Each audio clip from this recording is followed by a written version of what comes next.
ಜೀವನದಲ್ಲಿ 2 ದಿನ ನೀವು ಸಾಯೋವರೆಗೂ ನೆನ್ಪಿಡ್ಕೊತೀರಿ. ಈ ಥರ ತಾಳ್ಮೆ ಇತ್ತಲ್ಲ ಭಾಳ ಕಷ್ಟ. ನನಗೂ ಕೂಡ ಇತ್ತು, ಇಲ್ಲ ಅಂತ ಹೇಳಲ್ಲ. ಆದರೆ ವಿಶ್ವಾಸ ಇತ್ತು. ಯಾಕೆಂದರೆ ನೀವು ವಿಶ್ವಾಸದಿಂದ ಹಾಕಿರ್ತಕ್ಕಂಥ ಮಾತನ್ನು ಒಳ್ಳೆ ರೀತಿಯಲ್ಲಿ ಕೆಲಸ ಮಾಡಿ ಉಳಿಸ್ಕೊಂಡು ಹೋಗಿದ್ದೀನಿ ಅಂತೇಳಿ ನಾನು ಮುಖಂಡರಿಗೆ ನಾನು ಮನವಿಯನ್ನು ಮಾಡಲಿಕ್ಕೆ ಇರ್ತದೆ. ಈಗ ಒಂಥರ ಇರ್ತದೆ, ನಮ್ಮ ಇದೇ ಇಲಾಖೆ ಕೊಟ್ಟರೆ ನನಗೆ ಸ್ವಲ್ಪ ಈಸಿ. ಮತ್ತು ಏನಾದರೂ ಬೇರೆ ಏನಾದರೂ ಬದಲಾವಣೆ ಮಾಡ್ತಾರೆ ನನಗೇನು ಗೊತ್ತಿಲ್ಲ, ಅದ್ರ ಬಗ್ಗೆ ನಾನು ಚರ್ಚೆ ಮಾಡ್ತಕ್ಕಂಥ ಅಧಿಕಾರ ನನಗಿಲ್ಲ. ಆದರೆ ಒಂದು 2-3 ತಿಂಗಳಲ್ಲಿ ಸುಮಾರು 100 ಚಿಲ್ಲರೆ ಕೋಟಿ ಬಂದಿದೆ. ಈಗ ಬಂದೇನೂ ಕೂಡ ನಿಮಗೆಲ್ಲ ಮಾಹಿತಿ ಕೂಡ ನಿಮಗೆ ನಾನು ವ್ಯವಸ್ಥೆ ಕೂಡ ನಾನು ಮಾಡಿದ್ದೀನಿ. ರೋಡ್ಗಳಿಗೆ ಮತ್ತು ಬೇರೆ ಬೇರೆ ರೀತಿಯೆಲ್ಲ ಮಳೆಗಾಲ ಇದು ಸ್ವಲ್ಪ ಹಂಗೆ ಹಿಂದೆ ಸರಿದಿದ್ದಾಗೆ ಮಳೆ ಆಗಲಿ, ಚೆನ್ನಾಗಾಗಲಿ, ಎಲ್ಲ ಕೆರೆಕಟ್ಟೆಗಳನ್ನು ತುಂಬಬೇಕು, ಬಹಳ ಮುಖ್ಯ.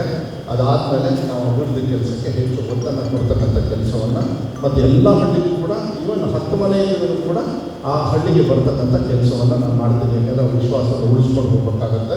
ಯಾಕೆಂದರೆ ನಾನು ಬರೀ MLA ಆಗ್ಬಿಟ್ಟಿದ್ದರೆ ಭಾಳ ಈಸಿ ಆಗುತ್ತೆ. ನನಗೆ ಇಲ್ಲೇ ಮಾತ್ರ ಇರ್ತಿದ್ದೆ. ಈ ರಾಜ್ಯದಲ್ಲಿ ಅದು ಈ ಇಲಾಖೆ ಇದೆಯಲ್ಲ, ಅದು ಊರಲ್ಲಿ 46,000 ಶಾಲೆ ಇದೆ. 1,15,00,000 16 ಲಕ್ಷ ಮಕ್ಕಳಿದ್ದಾರೆ ಸರ್ಕಾರಿ ಶಾಲೆಯಲ್ಲಿ.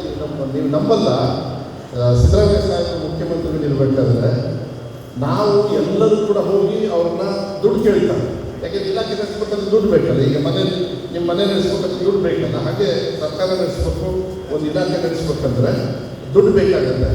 ನಾನು ಒಬ್ಬನೇ ಅನಿಸುತ್ತೆ, ಬೇರೆಯವರು ಪಾಪ ಎಲ್ಲರೂ ಇದ್ದಾರೆ ಎಲ್ಲರೂ. ನಾನು ಒಂದು ದಿವಸನೂ ಮತ್ತೆ ಸಿದ್ದರಾಮಯ್ಯ ಹೋಗಿ ದುಡ್ಡು ಬೇಕು ಅಂತ ಹೇಳಿ ಕೇಳಿರಲಿಲ್ಲ. ಆದರೆ ಸುಮಾರು 1,000 ಕೋಟಿನ ನಾವು ಬೇರೆ ಬೇರೆ ರೀತಿಯಲ್ಲಿ ನಮ್ಮ ಇಲಾಖೆಗೆ ನಮ್ಮ ಮಕ್ಕಳ ಹಿತದೃಷ್ಟಿಯಿಂದ ತಂದಿರ್ತಕ್ಕಂಥ ಹೈಯೆಸ್ಟ್ ದುಡ್ಡು ತಂದಿರೋರು ಯಾರು ಅಂದರೆ ಮಧು.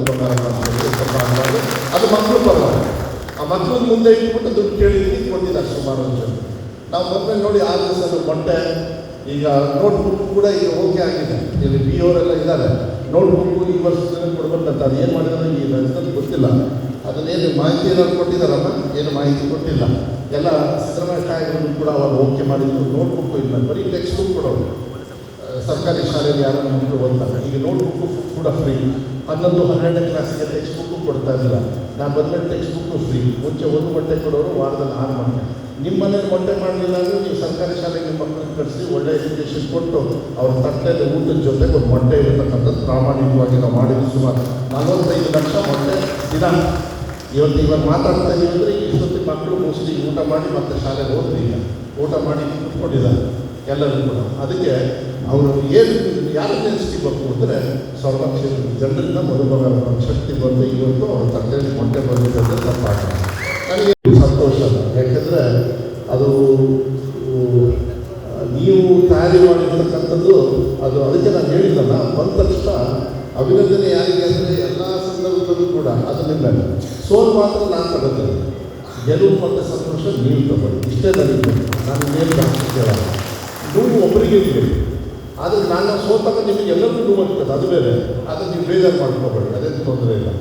ಆದರೆ ನನಗೆ ಆ ಜವಾಬ್ದಾರಿ ಕೊಟ್ಟಿರ್ತೀರಲ್ಲ ನೀವು, ಕೊಟ್ಟ ಮೇಲೆ ಅದನ್ನು ನಿಭಾಯಿಸೋದು ಭಾಳ ಕಷ್ಟ. ಅಷ್ಟು ಈಸಿ ಅಲ್ಲ. ಇವತ್ತಿನ ರಾಜಕಾರಣದೊಳಗೆ ನನಗನ್ಸುತ್ತೆ ಭಾಳ ರಾಜಕಾರಣಕ್ಕೆ ಬರದೇ ಉದ್ದೇಶವೇ ಬೇರೆ ಆಗಿರ್ತದೆ ಕೆಲವು ಸತಿ.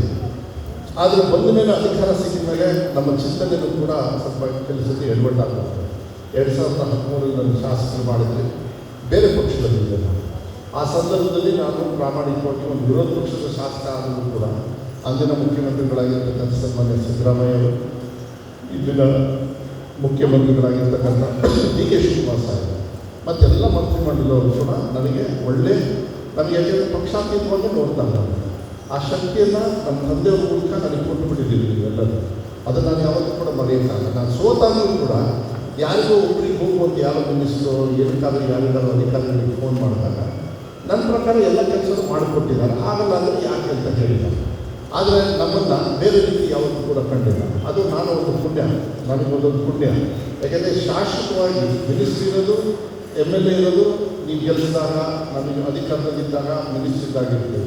ಆದರೆ ಶಾಶ್ವತವಾಗಿ ನಮ್ಮ ಸರ್ವ ಕ್ಷೇತ್ರದಲ್ಲಿ ಅದು ವಿಶೇಷವಾಗಿ ನನಗೆ ಮತ್ತು ಎಲ್ಲರಿಗೂ ಕೂಡ ನಿಮಗೆಲ್ಲರಿಗೂ ಶಕ್ತಿ ಅಂದರೆ ಅದು ನೀವು ಸೃಷ್ಟಿ ಮಾಡಿರ್ತಕ್ಕಂಥ ಸನ್ಮಾನ್ಯ ಬಂಗಾರಪ್ಪಾಜಿಯವರು ಅಂತ ಹೇಳಿದರೆ ತಪ್ಪಾಗಲಾರ್ದು.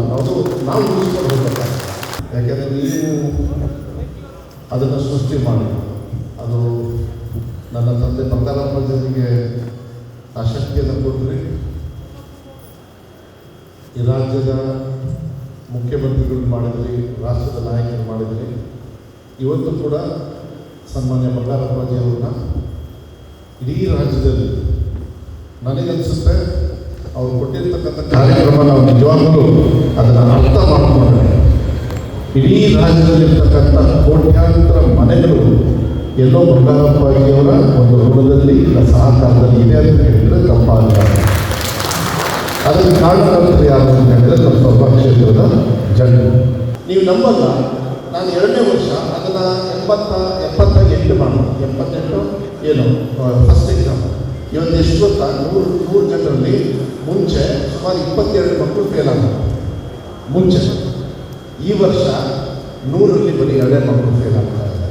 ಅಂದರೆ 98.08% ಇವತ್ತು ಮಕ್ಕಳು ಪಾಸ್ ಆಗ್ತಾ ಇದ್ದಾರೆ. ಕಾಪಿ ಹೊಡಿತಾ ಇಲ್ಲ, ಕಾಪಿ ಹೊಡಿತಾಗ್ತಾ ಇಲ್ಲ. ನಮ್ಮ ಟೀಚರ್ಸ್ ಈ ರಾಜ್ಯದಲ್ಲೂ ಕೂಡ ಒಳ್ಳೆ ರೀತಿಯಲ್ಲಿ ಅವ್ರ ಶಿಕ್ಷಣವನ್ನು ಕೊಡ್ತಕ್ಕಂಥದ್ದು ಭಾಳ ವ್ಯವಸ್ಥೆನ ಭಾಳ ಸಿಸ್ಟಮ್ಯಾಟಿಕ್ ಆಗಿ ನಾವೆಲ್ಲರೂ ಕೂಡ ಮಾಡಿದ್ದೀವಿ ಅಂತ ನಾನು ಹೇಳಲಿಕ್ಕೆ ಇಷ್ಟಪಡ್ತೀನಿ. ಮತ್ತು ಸನ್ಮಾನ್ಯ ಸಿದ್ದರಾಮಯ್ಯ ಸಾಹೇಬರಿಗೆ ಮತ್ತು ಇವತ್ತಿನ ಅಧ್ಯಕ್ಷ ಆಗಿರ್ತಕ್ಕಂಥ ಹರಿಪ್ರಸಾದ್ ಸಾಹೇಬರು, ಏಕೆಂದರೆ ಈಗ ಅವರು ಅಧ್ಯಕ್ಷರಾಗಿದ್ದಾರೆ, ಅಂದಿನ ಅಧ್ಯಕ್ಷ ಆಗಿರ್ತಕ್ಕಂಥ ಡಿ ಕೆ ಶಿವಕುಮಾರ್ ಸಾಹೇಬರು ಉಪಮುಖ್ಯಮಂತ್ರಿಗಳು, ಇವತ್ತು ಅವರು ಮುಖ್ಯಮಂತ್ರಿಗಳಾಗಿದ್ದಾರೆ. ಇವತ್ತು ನನ್ನ ಮೇಲೆ ವಿಶ್ವಾಸವನ್ನು ಇಟ್ಟು ಮತ್ತೆ ಏನು ಜವಾಬ್ದಾರಿ ಕೊಡ್ತಾರೆ. ಇವತ್ತು ಸಾಯಂಕಾಲದೊಳಗೆ ನಾನು ಬೆಳಗ್ಗೆಯೊಳಗೆ ಇಲ್ಲ ನಾವು ಮಾತಾಡ್ತಿದ್ದಾಗೆ ಅದು ಅನೌನ್ಸ್ ಆಗ್ಬೋದು. ನನಗೆ ಯಾವ ಪೋರ್ಟ್ಫೋಲಿಯೋ ಇರ್ತದೆ ಇನ್ನೂ ನನಗೆ ಗೊತ್ತಿಲ್ಲ. ಅವ್ರು ಏನು ತೀರ್ಮಾನ ಮಾಡ್ತಾರೆ ಅದನ್ನು ಒಳ್ಳೆಯ ರೀತಿಯಲ್ಲಿ ಕೆಲಸವನ್ನು ಮಾಡ್ಕೊಂಡು ಹೋಗ್ತಕ್ಕಂಥ ಕೆಲಸವನ್ನು ನಾನು ಮಾಡ್ತೀನಿ ಅನ್ನೋದನ್ನ ಈ ಸಂದರ್ಭದಲ್ಲಿ ಹೇಳಲಿಕ್ಕೆ ಇಷ್ಟಪಡ್ತೀನಿ.